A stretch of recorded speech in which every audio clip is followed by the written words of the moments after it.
ამაღლობელი როგორც ამასობაში უკვე ათობით სხვა ადამიანი არის პოლიტპატიმარი, რეჟიმის პატიმარი და რეჟიმის პერსონალური ტყვეები არიან ეს ადამიანები.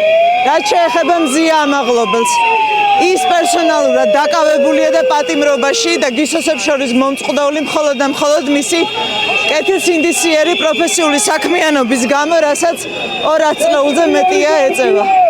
მზია ამაღლობელი მხოლოდ პირველად ქართული ოცნების რეპრესიების მცდელობის ქვეშ პირველად ამათ მხრიდან არ მოყოლილა, თუმცა ქართულმა ოცნებამ რაღაც ახალ საფეხურზე აიყვანა მედიაზე ზეწოლა და მედიის დევნა და ფაქტობრივად ასე გამოდის. ასე ვიცით ყოველ შემთხვევაში, რომ მზია ამაღლობელი დამოუკიდებელი საქართველოს ისტორიაში არის პირველი პოლიტპატიმარი ქალი ჟურნალისტი.